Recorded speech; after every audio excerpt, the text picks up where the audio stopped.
wabarakatuh. Assalamualaikum warahmatullahi wabarakatuh. Saya mau bertanya Buya.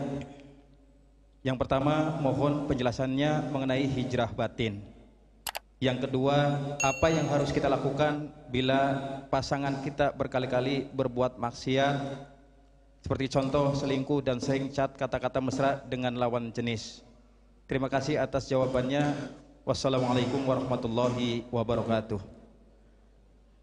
Hijrah batin itu adalah hadis yang kita sebutkan pada pertemuan yang lalu. Innamal a'malu binniyat. Niat yang tulus karena Allah itu hijrah batin. Dan itu yang terpenting. Hijrah zahir saja, batin yang enggak. Hijrah ke tempat yang baik tapi angan-angannya kapan balik lagi ke sana, nggak bisa diterima. Hati, batin itu adalah hati. Maka kalau ada yang dihijrahkan oleh Allah dari satu keadaan ke keadaan, harus dia meyakini dengan hatinya kalau keadaan yang saat ini ia geluti adalah keadaan lebih baik. Tadi yang bertanya hijrah, harus yakini. Bukan hijrahnya hijrah tren. Kalau hijrah tren itu hijrah zahir. Kalau hijrah zahir tidak akan dilihat oleh Allah. Sebab sekarang ada kan tren hijrah, nggak tahu dibawa kemana itu, akidah nggak bener, hanya grup hijrah.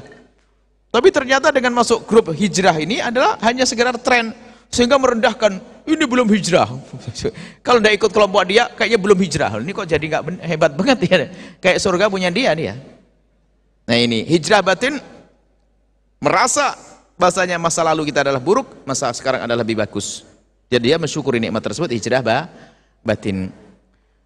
Kemudian masalah perselingkuhan, kalimat selingkuh maksudnya adalah keharaman ya. Dan derajat haram itu macam-macam. Mulai dari chatting sampai puncaknya adalah kehinaan zina. Takutlah kepada Allah, siapapun laki dan perempuan. Jangan cari murka Allah. Dan memang begitu talbis syaitan, tipu daya setan. Rumput tetangga akan selalu seolah-olah lebih hijau daripada rumput. Jangan mau dibohongi oleh setan. Ada sebuah kisah. Ada seorang laki-laki itu pengen menzinai, naudzubillah, pembantu yang ada di rumahnya. Akhirnya pembantu ini sudah mengatakan iya, boleh. Tapi tolong nanti malam jangan dinyalain lampunya. Dan jangan rame-rame, diam-diam kamu masuk saja, saya tidur situ. Jangan nyalain lampunya. Wah, ini bosnya ini sudah lama menanti-nanti kesempatan, dia senang, ya sudah dipatuhi. Rupanya sang pembantu bicara sama ibunya, bosnya. Bu,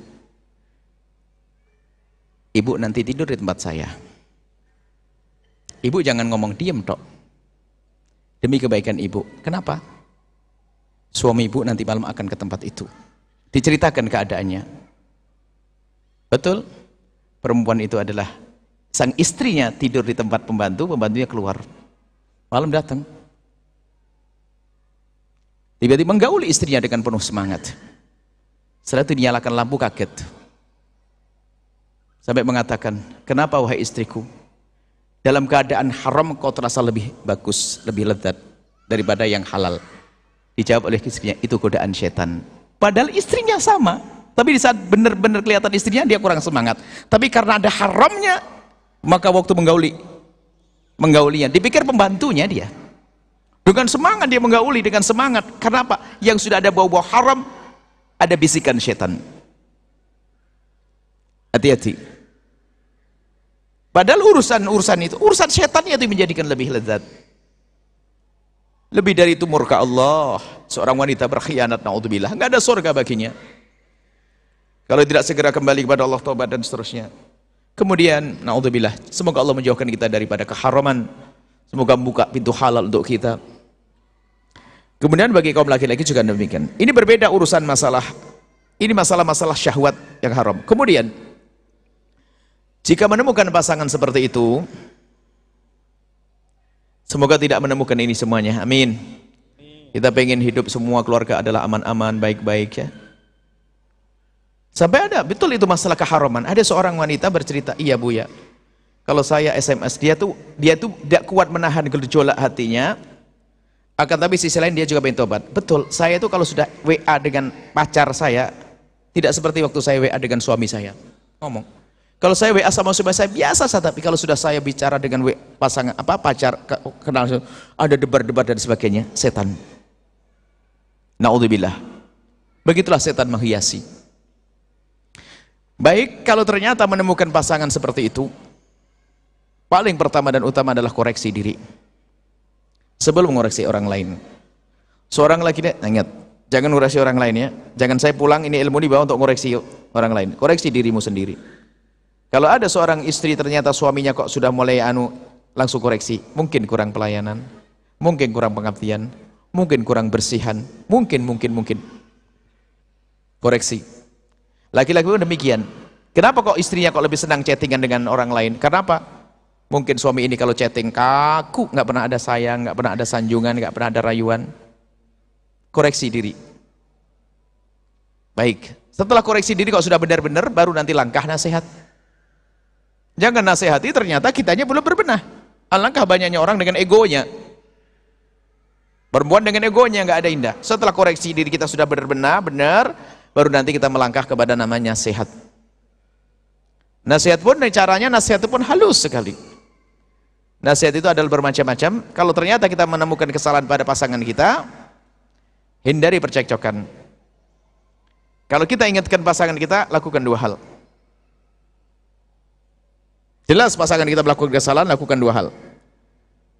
Kebenaran tidak harus diucapkan di lidahmu sendiri.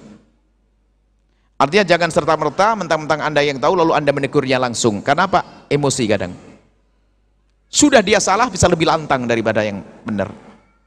Sudah yang salah suami, istri hanya mengingatkan kamu harus habis, atau sebaliknya. Sensitif dia.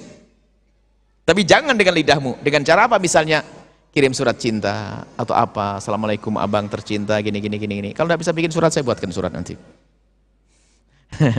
Nah, ini. Jadi dengan surat, nanti waktu ditumpahkan di meja sang suami, pergi. Suami baca mau marah, nggak ada istrinya. Mau marah nggak ada. Baca lagi, kok sejuk, indah, rayuan, teguran belakang. Dan di saat dia mau marahi sudah nggak bisa lagi. Karena apa? Alasannya sudah nggak ada lagi karena sudah berubah istrinya. Baik. Yang pertama. Yang kedua adalah kebenaran tidak harus diucapkan saat itu. Anda harus pilih waktu untuk mengingatkannya. Mungkin naudzubillah, laki-laki masih HP WA Anda langsung tegur, berantem dia, dilempar HP bisa jadi. Kalau Anda sudah pasti tahu dia dengan WA ada chattingan dengan ini, jangan saat itu. Mungkin lagi enak, lagi mesra bertanya, pegang tangannya, bang, mohon maaf boleh tanya bang. Tapi yang menjadikan sebab terburu-buru adalah emosi. Itu ya, ada perang. Baik, semuanya adalah mengambil dengan hati yang baik. Dan semoga ini tidak terjadi dalam keluarga Anda. Keluarga Anda adalah keluarga yang takut pada Allah. Allah memberikan kepuasan dengan yang halal. Semoga Allah menjadikan anak-anak kita anak-anak yang terjaga dengan iman, akhlak. Wallahu a'lam bishawab.